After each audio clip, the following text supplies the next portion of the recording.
Hello student. आज पढ़ेंगे English का सेकंड लेसन लॉस्ट स्प्रिंग।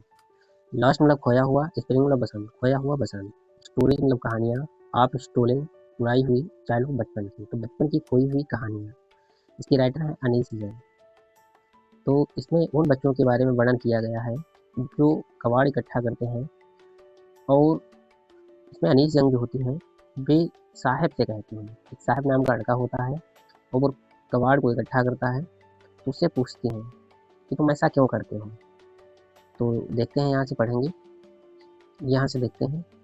साहेब अनीजन से कहता है, समटाइम्स कभी कभी आई फाइंड मैं पा जाता हूँ मैं 1 रुपया पा जाता हूँ इन द गार्बेज, कूड़े के ढेर में। कूड़े में मैं 1 रुपया पा जाता हूँ। तो साहेब कहता है अनीजन से कि कभी कभी मैं कूड़े में 1 रुपया पा जाता हूँ। तो अनीजन से कहती हैं, why do you do this. कहती हैं कि why do you do this, तुम ऐसा क्यों करते हो। आई आस्क मैं पूछती हूँ, साहब से मैं पूछती हूँ ऐसा तुम क्यों करते हो। होम जिसे आई इनकाउंटर, जिसे मैं मिलती हूँ एवरी मॉर्निंग, प्रत्येक सुबह मिलती हूँ, स्प्रंगिंग मतलब ढूंढते हुए, फॉर गोल्ड सोने की तलाश में, मतलब सोना ढूंढते हुए उसे पाती हूँ। इन द गार्बेज कूड़े के ढेर, डम्स ऑफ माई नेबरहुड, जो मेरे पड़ोस में कूड़े का ढेर है उसमें मैं उसको प्रतिदिन सुबह रुपया ढूंढते हुए पाती हूँ। साहेब लेफ्ट, साहेब ने छोड़ दिया था हिज होम, अपने घर को। साहेब ने अपने घर को छोड़ दिया था लॉन्ग एगो, बहुत पहले साहेब ने अपने घर को छोड़ दिया था। सेट और स्थापित हो गया था एडमिस्ट मतलब बीच में, the green fields of Dhaka, Dhaka के हरे भरे मैदानों को छोड़कर सेट हो गया था हिज होम, और अपने घर की, is not even a distant memory, अपने घर की जो याद है उसको नहीं याद करता है। यहाँ तक कि घर की यादें हैं तो बहुत दूर दूर रहती हैं। देयर वर मैनी स्टॉर्म्स, कई तूफान आते थे, दैट मतलब जो स्वेप्ट अवे, और वे बहाकर ले जाते थे देयर फील्ड, उनके खेतों को, एंड होम्स, और उनके घरों को बहाकर ले जाते थे। हिज मदर, उसकी माँ, टेल्स हिम, उसकी माँ उसे बताया करती थी। दैट्स वाई, इसीलिए दे लेफ्ट, उन लोगों ने छोड़ दिया था, इसीलिए उन लोगों ने अपने घर को छोड़ दिया था। और लुकिंग फॉर गोल्ड, और सोने की तलाश में, इन ए बिग सिटी, और एक बड़े शहर में, वेयर जहाँ पर ही नाउ लिव, जहाँ पर ये लोग रहते हैं। तो अब साहब कह रहा है, I have nothing else to do. साहब कहता है निचन से कि आई हैव नथिंग, मेरे पास कुछ भी नहीं है, एल्स टू डू, इसके स्थान पर करने के लिए मेरे पास कुछ भी नहीं है। ही मटर्स, वह धीरे से बड़बड़ाता है, लुकिंग अवे, दूसरी तरफ देखते हुए, और धीरे से कहता है कि मेरे पास इस काम के अलावा कोई दूसरा काम नहीं है। तो अनिल जब उससे कहती हैं, गो टू स्कूल, स्कूल जाया करो।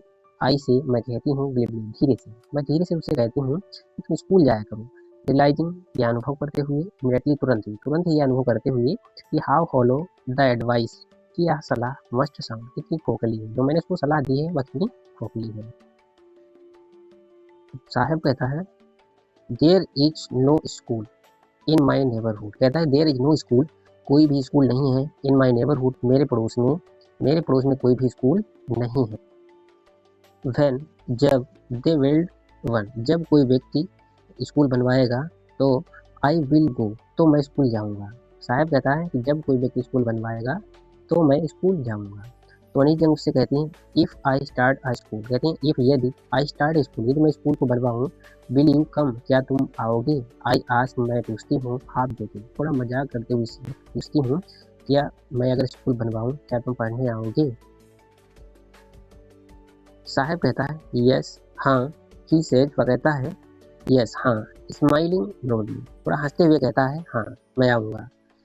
अ फ्यू डेज लेटर, कुछ दिनों के बाद, आई सी हिम, मैं उसे देखती हूँ, रनिंग अप टू मी, मेरे पास दौड़ते हुए आता है और कहता है, इज योर स्कूल, क्या तुम्हारा स्कूल रेडी, क्या तुम्हारा स्कूल तैयार हो गया है। तो अनिल जंग उससे कहती हैं, इट टेक लॉन्गर, कहते हैं it take longer to build a school, कहते हैं एक स्कूल को बनने में काफ़ी समय लगता है। आई से, मैं कहती हूँ, इम्प्रेस्ड, थोड़ा शर्मिंदा होकर उसे कहती हूँ, eight having made a promise, जो मैंने उसको वचन दिया था, दैट वाज नॉट मी, सब कोई तात्पर्य नहीं था, बट लेकिन, प्रोमिसेस लाइक माइन, लेकिन मेरे वादों के समान, अबाउंड, भरे पड़े हैं, in every corner of his bleak world, उसके फीके से संसार में ऐसे बहुत से वादे भरे पड़े हैं। After months of knowing him, after month, कई महीनों के बाद, ऑफ नोइंग हिम, जानने के बाद, कई महीनों के बाद, उसको जानने के बाद, आई आस्क हिम, मैं उससे पूछती हूँ हिज नेम, उसका नाम पूछती हूँ। जब कई महीने बीत गए तब मैंने उसका नाम पूछा और वह बताता है, साहिब ई आलम, ही अनाउंस, वह घोषित करता है, वो बताता है कि मेरा नाम साहिब ई आलम है। ही डज नॉट नो, वह नहीं जानता है, व्हाट इट मीन्स, लेकिन वह अपने नाम का मतलब नहीं जानता है।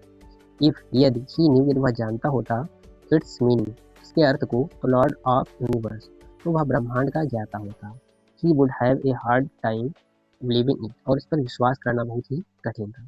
अनेवर of what his name represent, जो अपने नाम के प्रतिनिधित्व को जानता। ही रोम्स, वह खुशी से चमक उठता है। ही रोम्स, वह घूमता रहता है।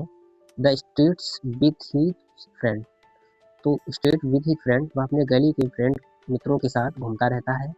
An army of barefoot boys, एक नंगे पैर वाले लड़कों का एक समूह है। हु अपीयर, को मतलब जो, लाइक द मॉर्निंग बर्ड, जो सुबह के पक्षियों के समान दिखाई देते हैं। एंड, और डिसअपियर, और भी गायब हो जाते हैं। एट नून, दोपहर तक गायब हो जाते हैं। तो वो सुबह के पक्षियों के समान वो दिखाई देते हैं और भी दोपहर तक वे सभी गायब हो जाते हैं। ओवर द मंथ्स, कई महीनों के बाद, I have come to recognise, मैं उनको जान पाई। ईच ऑफ देम, प्रत्येक को। जब कई महीने गुजर गए तब जाके मैं प्रत्येक को जान पाई। तो अनिजन मुझसे कहती हैं कि why are you not wearing chappals, I ask one, मैंने उनसे एक से पूछा, उनमें से एक से पूछा कि तुमने चप्पल क्यों नहीं पहन रखी है। तो एक लड़के ने जवाब दिया, माई मदर, मेरी माँ ने, did not bring them down from the shelf, उसने कहा कि मेरी माँ ने डांड से उनको नहीं उतारा है। ही आंसर्स, वह साधारण सा उत्तर देता है। ही आंसर सिंपली, वह साधारण सा उत्तर देता है कि मेरी माँ ने चप्पलों को डांड से नहीं उतारा है।